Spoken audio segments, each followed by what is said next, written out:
मेरे प्यारे विद्यार्थियों, आपका बहुत बहुत स्वागत, अभिनंदन।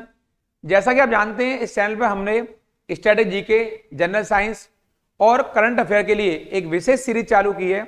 और आप देख रहे हैं ये क्वेश्चन आंसर जो हम पढ़ा रहे हैं आपके यहाँ पर, इस सीरीज में बहुत सारे क्वेश्चन हमने आपके लिए निकाले हैं। आपका बहुत बहुत स्वागत, अभिनंदन। आपके चहेते यूट्यूब चैनल करियर पर बिहार सर के साथ आप मेरे पीछे देख रहे हैं बहुत सारे क्वेश्चन मैं आज जो लेकर आया हूँ। ये क्वेश्चनों का जखीरा है आपके लिए, और बायलिंगुअल हम आज से इस सीरीज को स्टार्ट करने जा रहे हैं।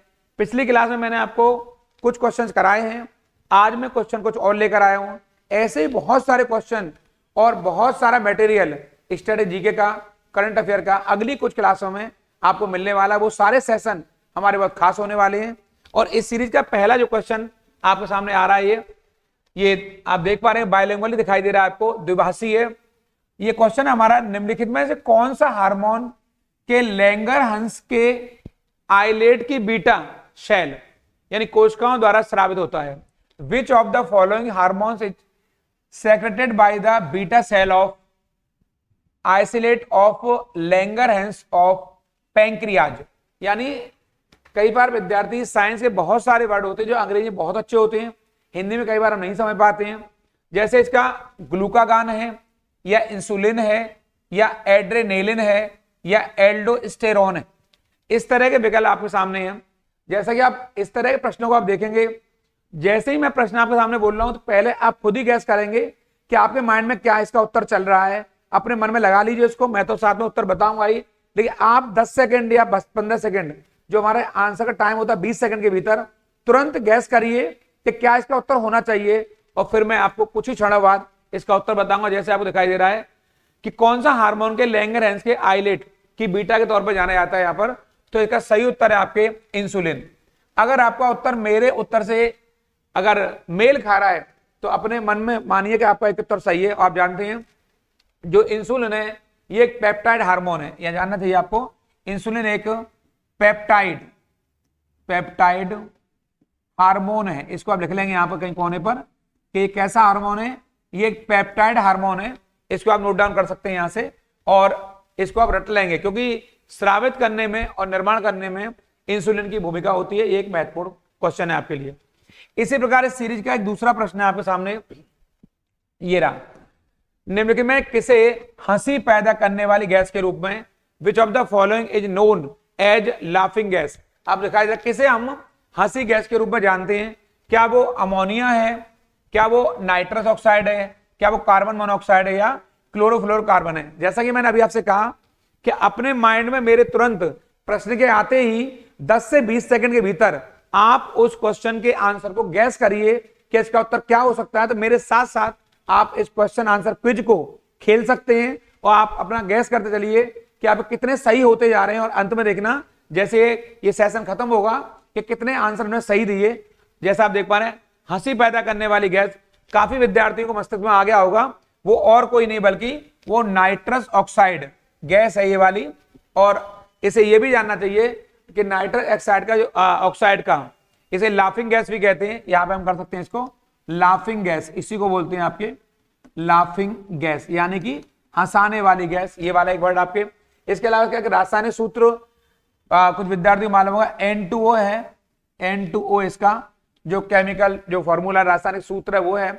इसे हम लोग आपके NOx यानी NOx, ये इसका एक और नाम है, यानी नाइट्रस ऑक्साइड को NOx के नाम से भी जाना जाता है। और इसका जो प्रयोग है वो शल्य क्रिया, यहाँ पर शल्य क्रिया आपके यहाँ पर शल्य क्रिया के लिए। इसके अलावा दंत चिकित्सा में, यानी कि जो डेंटिस्ट होते हैं, दंत आपके दंत चिकित्सा में, जो आपको जानना चाहिए यहाँ पर जो बहुत महत्वपूर्ण जानकारी, कि जो डेंटिस्ट होते हैं उस क्षेत्र में भी इसका प्रयोग किया जाता है। और लाफिंग गैस का इस्तेमाल बहुत सारे स्थानों पर किया जाता है। तो आप बताएंगे इसका रासायनिक नाम N2 है, इसे लाफिंग गैस भी कहते हैं। आपने 2 प्रश्नों को उत्तर अभी तक सही दिए होंगे। अगर गलत हुए हैं तो इनको नोट डाउन करके अपनी गलतियों को सुधारेंगे, क्योंकि ये सीरीज आपके लिए खास होने वाली है। हमारे एग्जाम में साइंस का एक बड़ा हिस्सा बच्चे से कतराते हैं, डरते हैं कि साइंस से उनके क्वेश्चन बहुत सारे गलत होते हैं। मैंने पीछे बताया है, अभी हमारे एग्जाम में स्ट्रेटेजी के, करंट अफेयर और साइंस का एक बड़ा पोर्शन है जहां से हमारे प्रश्न गलत हो रहे हैं। हम इन पहलुओं पर बहुत बारीकी से चर्चा करने वाले हैं। इसके अलावा पॉलिटी, इकोनॉमी, हिस्ट्री, ज्योग्राफी, वो एक ऐसे पहलू है जीएस के जो कि ट्रेडिशनल पार्ट है, वहां हमारी चर्चा जारी रहेगी। ठीक है, मेजर पार्ट अभी स्ट्रेटेजी के, करंट अफेयर और साइंस का है। इस सीरीज का तीसरा प्रश्न आपके सामने ये दिखाई दे रहा है आपको कि निम्नलिखित में से कौन सा एक पौधा कीट भक्षी है, यानी कि विच of the following is an insectivorous plants, यहां से ये वाला, क्या वो नेक्टेथेंसिस है आपके, या निलुम्बो है, या निकोटियाना है, या नेफेंथिस है। यानी ये चार में से कौन सा आपके माइंड में गैस करिए फटाफट आपके, और इन चारों में से क्या सही कीट भक्षी, यानी कि कौन सा जो आपका पौधा है जो कीड़ों को खा जाता है आपके। तो इसका सही उत्तर आपके सामने दिखाई दे रहा है आपको, इसका जो सही उत्तर है वो नेपेंथिस, ये वाला, यानी कि सही उत्तर आपके नेपेंथिस है। और आपको बहुत महत्वपूर्ण जो जानकारियां देने वाला हूं, बहुत सारे इस नेपेंथिस के अलावा कीट भक्षी पौधे होते हैं, जैसे आपके माइंड में आ रहा होगा एक पिचर प्लांट, ये बहुत फेमस आपका कीट भक्षी पौधा है पिचर प्लांट।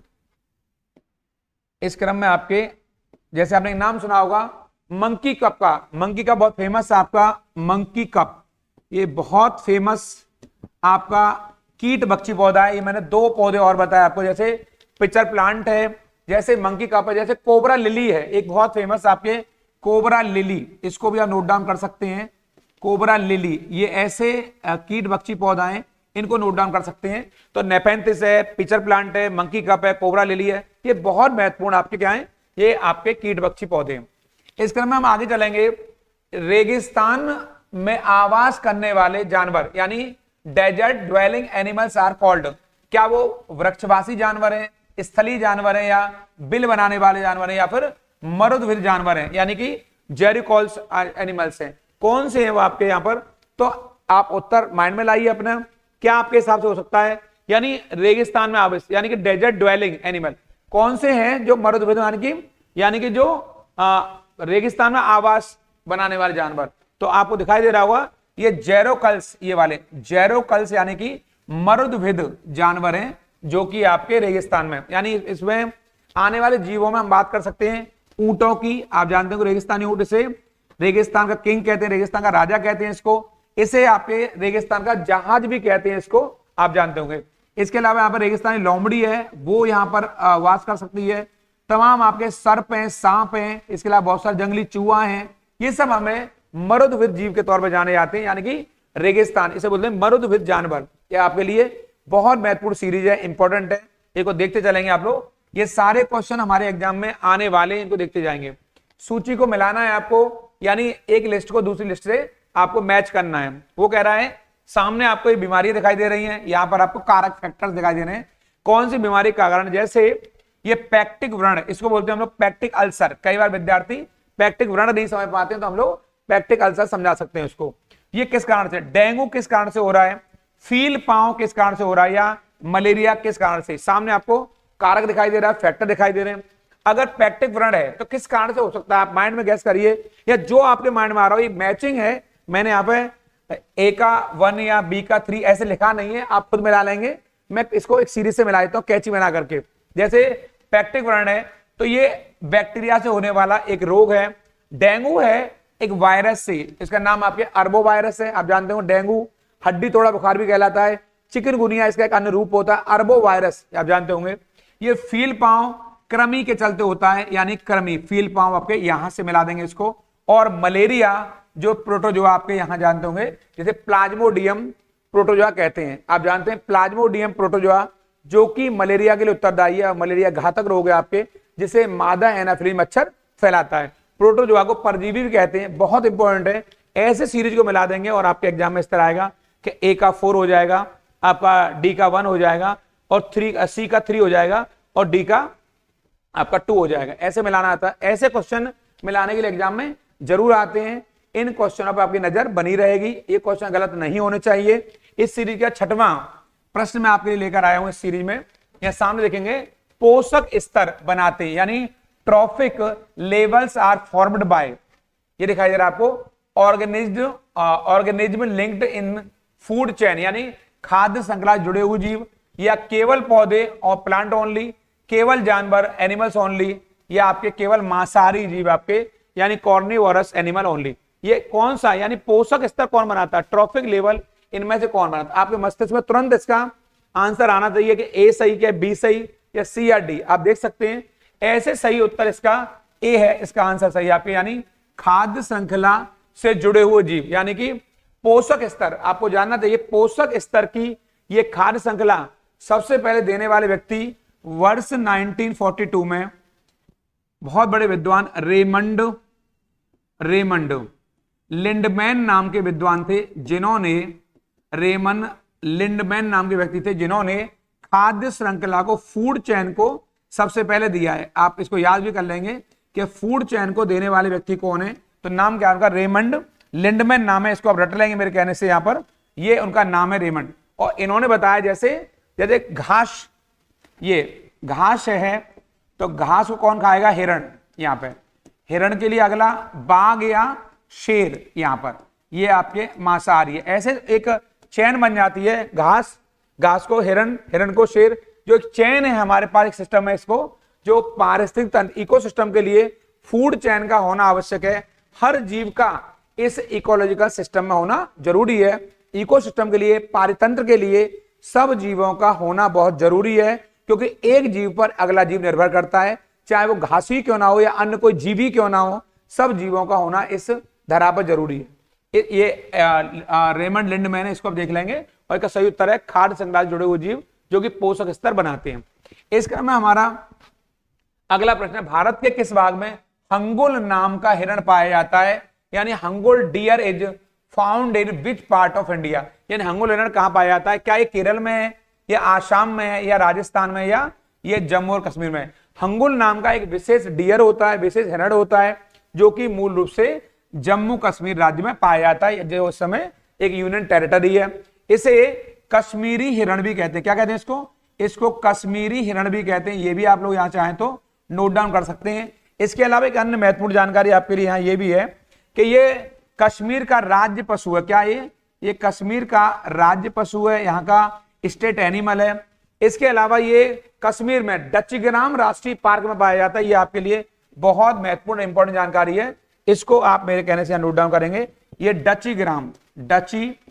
डचीग्राम नेशनल पार्क, यहां पर ये मूल रूप से पाया जाता है। ये स्पेशल स्पीसीज प्रजाति है डचीग्राम, ये केवल यही पाया जाता है इस स्पेशल क्षेत्र में।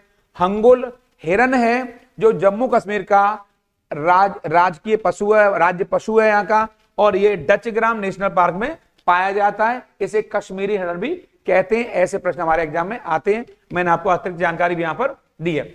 इस क्रम में आप देखेंगे इनमें से कौन सा बायोडिग्रेडेबल प्रदूषक नहीं है, यानी कि विच of the following is not a biodegradable polluter, या ये पूछ रहा है आपके कौन सा इनमें से बायोडिग्रेडेबल प्रदूषक, या घरेलू अपशिष्ट या मूत्र या मल पदार्थ या कीटनाशक, यानी कि जिसे आसानी से इस जैव संपदा में समाप्त किया जा सके, जो समाप्त अपने आप हो जाते हैं ऑटोमेटिक आपके, वो कौन से प्रदूषक इनमें से? तो इनमें से कीटनाशक, ये जो पेस्टिसाइड्स होते हैं, ये आपके बायोडिग्रेडेबल नहीं है, यानी कि ये समाप्त नहीं होते हैं, हमेशा बने रहते हैं। जबकि घरेलू अपशिष्ट, डोमेस्टिक वेस्ट या यूरिन या मल पदार्थ आपके ये समाप्त हो जाते हैं, ये मिल जाते हैं, क्योंकि जैविक पदार्थ हैं। जबकि पेस्टिसाइड, विभिन्न प्रकार के कीटनाशक समाप्त नहीं होते, ये हमेशा बने रहते हैं। इन्हें पर्यावरण के लिए, जैविक संपदा के लिए बहुत अधिक हानिकारक माना जाता है। इसीलिए जैव ईंधन पर, बायोफ्यूल पर बहुत अधिक जोर दिया जा रहा है। पूरी दुनिया इस पर आज जोर दे रही है आपके। इस क्रम में हम आगे चलेंगे। इनमें से कौन सा एलपीजी का मुख्य अवयव है?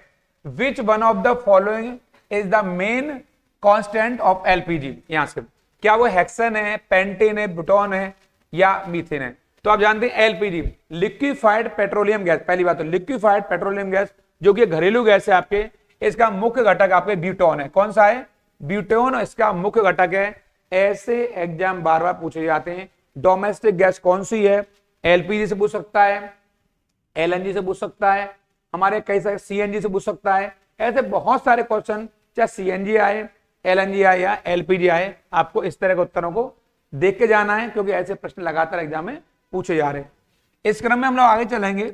अगला प्रश्न है हमारा, वायुमंडल में प्रकाश के प्रसार यानी diffusion of light in the atmosphere takes place due to, क्या वो कार्बन डाइऑक्साइड है, क्या वो धूल कण है, या वो हीलियम है, या फिर वो जल वाष्प है। यानी कि कार्बन डाइऑक्साइड है, डस्ट पार्टिकल्स हैं, हीलियम या फिर वाटर वेपर्स है। कौन सा कारण है जो कि डिफ्यूजन ऑफ लाइट, जो प्रकाश का प्रसार करता है इनमें से? तो आप जानना चाहिए इसमें जो धूल कण हैं, ये हमारे सारे विद्यार्थियों को माइंड में आ गया होगा जो इस वीडियो को देख रहे हैं। यहाँ पर धूल कण इसको प्रसारित करने में सहायक होते हैं, यानी कि जो लाइट होती है उसका एक्सपेंशन करते हैं। स्कैटरिंग ऑफ लाइट, प्रकाश का प्रकीर्णन, इससे जुड़ा हुआ है आपका। जैसे प्रकाश किरणें पड़ती है धूल कणों पर तो प्रकाश फैल जाता है, इसे प्रकाश का प्रकीर्णन भी कहते हैं, इसे स्कैटरिंग ऑफ लाइट भी कहा जाता है, जिसे हम लोग डिफ्यूजन ऑफ लाइट भी कहते हैं। यानी वायुमंडल में अगर धूलकण ना हो तो प्रकाश का प्रकीर्णन भी नहीं होगा, प्रकाश का फैलाव नहीं होगा। ये हमारे लिए इंपॉर्टेंट है।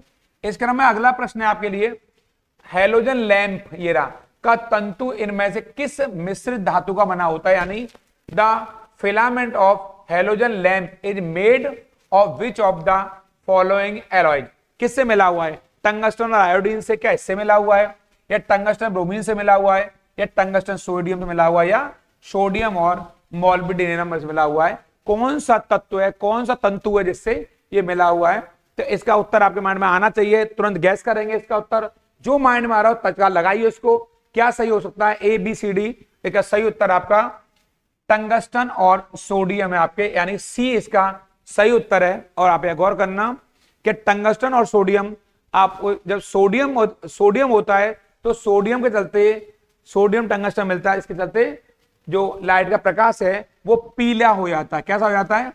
पीला हो जाता है सोडियम के चलते। प्रकाश का रंग जो पीला होता है वो सोडियम के चलते होता है। ये भी आप लिख लेना या इसको आप याद कर लेना। इस क्रम में हमारा जो अगला प्रश्न है आपके, सामान्य ट्यूबलाइट में कौन सी गैस होती है? Which gas is present in normal tubelight? क्या वो ऑर्गन के साथ सोडियम वेपर है, नियोन के साथ वो सोडियम वेपर है, ऑर्गन के साथ वो मरकरी वेपर है, या नियोन के साथ वो मरकरी वेपर है? कौन सी गैस है जो ट्यूबलाइट में पाई जाती है? ट्यूबलाइट का रंग सफेद भी होता है आपके, और बल्ब की अपेक्षा ट्यूबलाइट को बेहतर माना जाता है। तो सही उत्तर है आपके ऑर्गन के साथ मरकरी वेपर। ये वाला सही उत्तर क्या है इसका? ऑर्गन के साथ मरकरी वेपर होता है जो कि ट्यूबलाइट में गैस पाई जाती है, और गैस को बल्ब की अपेक्षा बहुत ज्यादा अच्छा माना जाता है। इसकी लाइट हमारी आंखों को चुभती भी नहीं है, और ये लाइट काफी सरल और सुखद होती है आपके। इस क्रम में हम लोग आगे चलेंगे। अगला क्वेश्चन हमारा, आमतौर पर ये सुरक्षा फ्यूज लगाने के लिए प्रयोग में किस तार का प्रयोग किया जाता है? कौन से पदार्थ का बना होता है तार? What material is the wire generally used for installing safety fuse made of? यहां से किसको इंस्टॉल किया जाता है आपके उसके लिए, सेफ्टी के लिए? क्या वो टिन है, क्या वो सीसा है, क्या निकेल है, या टिन और सीसा की मिश्रित धातु है? यानी कि जो फ्यूज होता है, फ्यूज का तार होता है उसमें किस प्रकार के उसका प्रयोग किया जाता है? तार का, फ्यूज में तार जो होता है किससे बना होता है? माइंड में आ गया होगा आपके, वो तार और किसी का नहीं बल्कि टिन और लेड का बना होता है, यानी कि टिन और सीसा। तो आपको जानना चाहिए इसे हम लोग SN, इसको हम लोग SN, यहां से इसको हम लोग ऐसे भी लिख सकते हैं, इसको शॉर्ट में SN प्लस PB, ये वाला। यानी कि फ्यूज जो होता है ये विद्युत धारिता, जो इलेक्ट्रिक करंट होता है, ये जब तेजी से आ जाए या एकाएक आ जाए तो किसी इलेक्ट्रॉनिक उपकरण को बचाने में सहायक होता है, और ये सेफ्टी प्रदान करता है। उससे विद्युत उपकरण से पहले ये जो आपका फ्यूज होता है वो उड़ जाता है, और हमारा विद्युत उपकरण उस विद्युत धारिता से बच जाता है, ज्यादा तेजी से आने वाली से। किसी विद्युत उपकरण को सेफ्टी देने के लिए फ्यूज का होना बहुत जरूरी है, और फ्यूज का तार होता है वो टिन और सीसा के मिश्रण से बनता है, जिसे हम लोग SN और PB कहते हैं। यहाँ से इस क्रम में हमारा अगला प्रश्न है सीरीज का, ऐसा उपकरण जो रासायनिक ऊर्जा को विद्युत ऊर्जा में परिवर्तित कर देता है वह कहलाता है? यानी कि a device which converts chemical energy into electrical energy is called? क्या वो बैटरी है, या मोटर है, या जनरेटर है, या गतिमान कॉइल मीटर है, या मूविंग कॉइल मीटर है? कौन सा वो है? आप गैस करते रहिए। ऐसे प्रश्न लगातार एग्जाम में पूछे गए हैं, एग्जाम में आने वाले हैं, इसे जोर देख कह रहा हूं, ऐसे प्रश्नों को जरूर पढ़कर जाएंगे। तो इसका सही उत्तर है आपके जो रासायनिक ऊर्जा को विद्युत ऊर्जा में बदलता है उसे हम क्या कहते हैं? बैटरी। क्या कहते हैं, उसे हम बैटरी कहते हैं आपके, इसको आप याद कर लेंगे। यानी कि जो केमिकल एनर्जी को इलेक्ट्रिक एनर्जी में बदलता है उसे क्या बोलते हैं, बैटरी बोलते हैं। आपको जानना चाहिए मोबाइल में जो हाल के दिनों में हम इस समय जिस बैटरी का इस्तेमाल कर रहे हैं आपके, वो बैटरी और कोई नहीं बल्कि लिथियम, ये लिथियम बैटरी का इस्तेमाल कर रहे हैं। ज्यादातर विद्यार्थी जानते होंगे क्योंकि इस समय मोबाइल कल्चर का युग चल रहा है, मोबाइल संस्कृति का युग चल रहा है और विद्यार्थी हमारे इससे बिल्कुल परिचित हैं। अगर आगे मोबाइल में किस प्रकार की बैटरी का प्रयोग किया जा रहा है तो वो लिथियम बैटरी का प्रयोग किया जा रहा है। ये क्लास आपको अच्छी लग रही होगी, अगर अच्छी लगे तो इस वीडियो को लाइक करना बिल्कुल नहीं भूलेंगे, लाइक जरूर करेंगे और अपने चाहने वालों को, मिलने वालों को इसको शेयर जरूर करेंगे। इस सीरीज का अगला प्रश्न मैं आपके लिए लाया हूं, विद्युत ऊर्जा को यांत्रिक ऊर्जा में ये वाला बदलने वाली युक्ति क्या कहलाती है। A device that converts electrical energy into mechanical energy is, क्या है वो, डायनामो है या ट्रांसफर है या विद्युत मोटर है या इंडक्टर है। आपके सामने प्रश्न है, आपको उत्तर आ भी गया होगा, आपने उत्तर लगाने का प्रयास किया होगा और मेरे उत्तर से मिलाएंगे क्या उत्तर सही है या गलत है, तब बताएंगे विद्युत ऊर्जा को यांत्रिक ऊर्जा बदलने वाली युक्ति को क्या कहते हैं, विद्युत मोटर कहते हैं। क्या कहते हैं, इसे इलेक्ट्रिक मोटर कहा जाता है जो विद्युत ऊर्जा को यांत्रिक ऊर्जा में बदलता है। इसको आप लोग याद कर लेंगे यहां से। और ये इलेक्ट्रिकल एनर्जी को मैकेनिकल एनर्जी में बदलता है कौन, आपके विद्युत मोटर, इसको याद कर लेंगे। और आपको मालूम होगा डायनामो काम होता है यांत्रिक ऊर्जा को विद्युत ऊर्जा में, यानी दिखाई दे रहा है आपको ये वाला पार्ट, आपके ये जस्ट उल्टा कर देंगे, यानी मैकेनिकल एनर्जी को इलेक्ट्रिकल एनर्जी में, यानी कि यांत्रिक ऊर्जा को विद्युत ऊर्जा में कौन बदलता है, डायनामो। और अगर आएगा कि विद्युत ऊर्जा को यांत्रिक ऊर्जा में आएगा तो हम मारेंगे विद्युत मोटर मारेंगे, यानी कि इलेक्ट्रिकल मोटर मारेंगे। ऐसा प्रश्न हमारे एग्जाम में एक बार जरूर पूछा जाता है, ऐसे प्रश्नों पर आपकी निगाह रहेगी। मैं अगला वीडियो आपके लिए करंट अफेयर का और आपके लिए अगला एक वीडियो स्पेशली आपके स्टैटिक जीके का बहुत जल्दी लेकर आ रहा हूं, उसी पे काम कर रहा हूं। लंबे समय बाद स्वास्थ्य में सुधार हुआ है, उसके चलते आपके बीच में लंबे समय तक रहूंगा। कुछ क्लासें लंबी लंबी होंगी हमारी, आपके उन पर जरूर ध्यान देना आपके, इसलिए लगातार इस वीडियो बने रहेंगे। जो आपका प्यार और स्नेह मिला हुआ है उसको बनाए रखेंगे। एक नई वीडियो से फिर मिलूंगा, उन लोगों का जरूर ख्याल रखिए जो आपका ख्याल रखते हैं। प्रणाम, नमस्कार।